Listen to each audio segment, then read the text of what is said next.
Now the Three Martini Lunch with Greg Corombos and Jim Geraghty.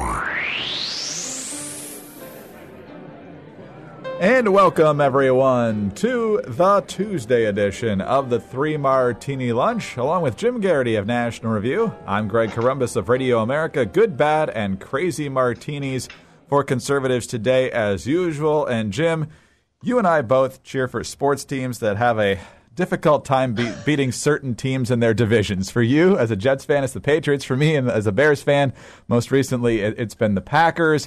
And no matter what you do, you just can't beat them. That's frustrating for us. But on a political level, it's got to be the way Democrats are feeling right now because they just can't beat Scott Walker. They couldn't beat him in 2010. They couldn't beat him in the fight over unions. They couldn't beat him in the recall. They couldn't beat him for re-election. And now they can't beat him when it comes to voter ID laws at the Supreme Court. The Supreme Court on Monday leaving intact a new Republican-backed law in Wisconsin that requires voters to present photo identification when they cast ballots. A federal judge blocked the state's voter ID in March 2012, soon after it took effect, and entered a permanent injunction in April, finding the measure would deter or prevent a substantial number of voters who lack photo identification from casting ballots and place an unnecessary burden on the poor and minorities.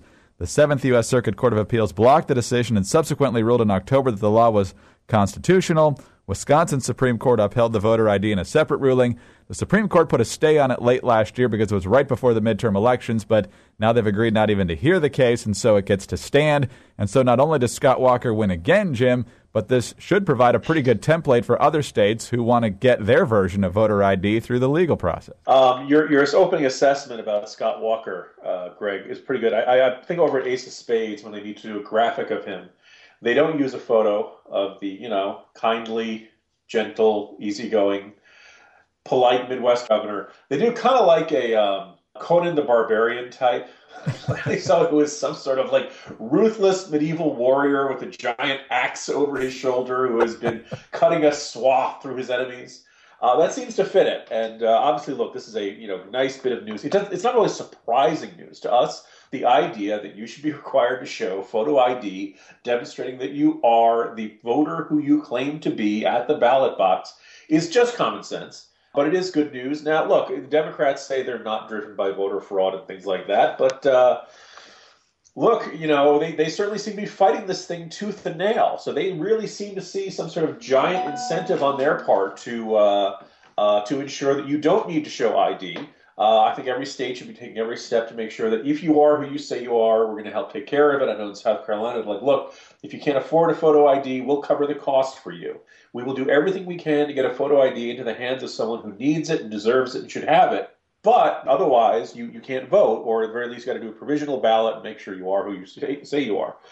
This is all common sense. It's not surprising. I think what's interesting is that when they reject a challenge, Greg, it's not like they vote, right? Right. So conceal. In other words, am I correct in interpreting this that there's not a single justice who looked at this and said, "Yeah, we really need to to hear this ACLU appeal on this decision"? I think there needs to be a certain number willing to hear it. I don't think it's a majority of them. I think it might be 4, but you never find out who votes what when they decide not to hear a case. Okay, but nonetheless, it's got to be thoroughly discouraging to the ACLU and everybody who doesn't like the Wisconsin laws there. So there you go. Nice little bit of a start. And yes, once again, Walker the Barbarian has slain his foes once again. Of course, the big one's coming up if, in fact, he becomes the Republican nominee. All right, on to the bad martini, but it's got an interesting twist here as well. This is from the Washington Post. Israel obtained sensitive information about the nuclear talks between Iran and the United States and turned it over to members of Congress, the Wall Street Journal is reporting. The insider details came from confidential briefings from U.S. officials as well as from informants, diplomatic contacts in Europe, and eavesdropping.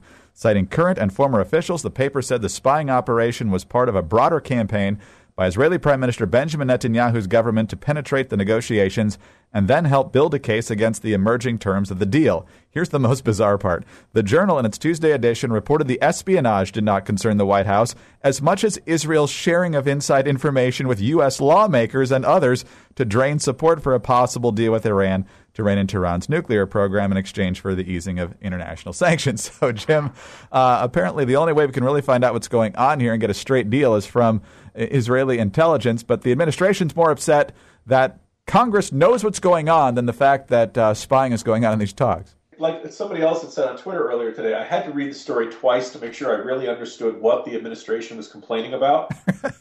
Look, the Israelis spy on everybody, all right? And it's very hard to begrudge anyone that because, look, it's a dangerous world. And they got to keep their eyes on, threats from everywhere. Oh, by the way, this is the same, the administration is complaining that Israel is spying on it. The Iran negotiations, this is the same administration and NSA that is spying on you, American. All right, so it's only a problem when other people do it, not when they do it. But secondly, think about this from the point of view of members of Congress. They effectively need the Mossad to tell them what the Obama administration is giving away in negotiations with Iran. That is how screwed up our relationship between Congress and the presidency has gotten. And there's a very simple, easy way to shut this down or to resolve this. If you're the administration, keep Congress informed. It might even see there's something in the Constitution about checks and balances and the idea of, that the president is not a dictator. He does not make all the decisions himself. Yes, some of these things are going to be classified. Yes, some of these things are going to be sensitive. If you're a Democratic president or a Secretary of State, and you can't work with that, lunatic, fire-breathing Bob Corker of the Senate Foreign Relations Committee, Bob Corker is probably one of the most even-keeled guys. He didn't sign that letter about with the 47 senators, right? I think Bob Corker has been bending over backwards to try to be a honest broker, a reasonable negotiator, to be somebody who the administration can talk to on Capitol Hill, and they don't talk to him because ultimately this administration doesn't believe that there's a role for Congress either in domestic policy or foreign policy. We can go in either direction on that. Apparently now you don't get FEMA funds if you don't toe the administration's line on climate change and global warming. Basically, this is just one more example of this. And what's kind of fascinating is the indignation of the Obama administration of how dare they talk to Israelis about what's going on in these negotiations? Who do they think they are? Members of the American government or something? Amazing. Just amazing. Yeah. All right, on to the Crazy Martini now, Jim. And we talked about this a couple of different times, I believe, late last year.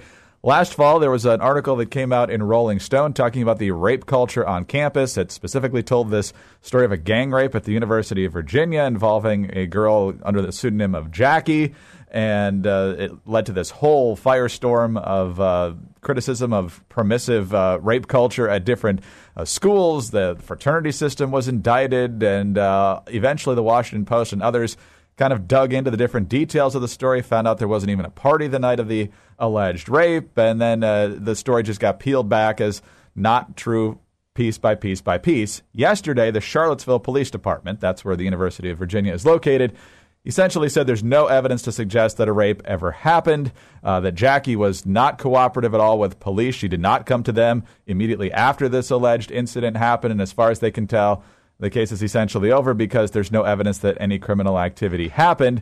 And there was the line in there that many on the left are going with, that just because there's no evidence doesn't mean something didn't happen that was horrible.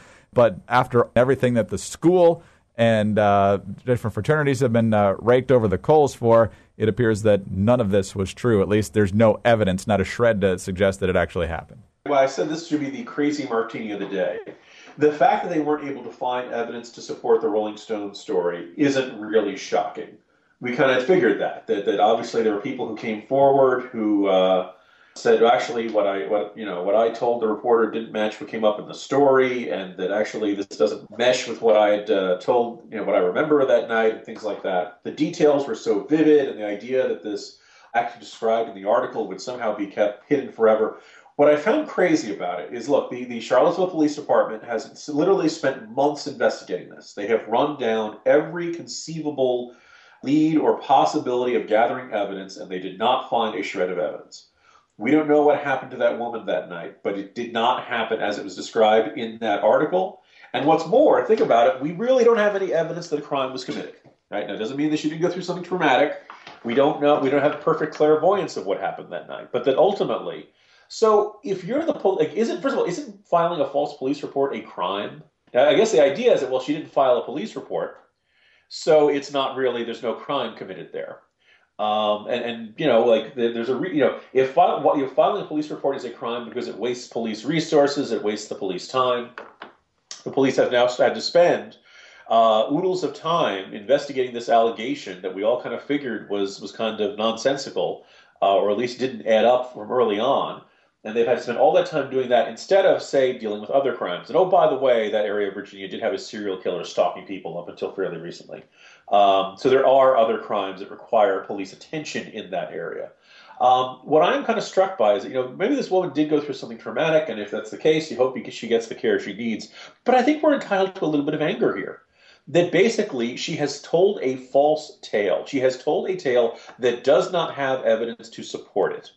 And as a result of that, the fraternities on campus were banned and they were shut down for an entire semester and all that stuff. And the only thing that a lot of people want to talk about is like, well, maybe this case wasn't true, but the culture there. But let's not talk about what actually happened here. Let's go talk to these other things. A false accusation is, if not a crime, if you don't file the police report, it is morally wrong. And the idea that somehow this has served some greater truth or raised awareness or something like that, no, you don't raise awareness by making false accusations. So what I find really kind of crazy, and not only this is the Crazy Martini today, Greg, is that the lack of anger over that false accusation by the university culture, by everybody in authority and things like that, really does kind of seem like we have elevated the notion of sympathy, or maybe even this preening sympathy, over the value of truth. And I think that can only lead to worse things in the future. Yeah, I think a lot of folks would agree with that. On that sobering note, we'll call it for the day. Jim, talk to you tomorrow. See you tomorrow, Greg. Jim Geraghty of National Review. I'm Greg Corombos of Radio America. Thanks for being with us today. And be sure to tune in again on Wednesday for the next 3 Martini Lunch.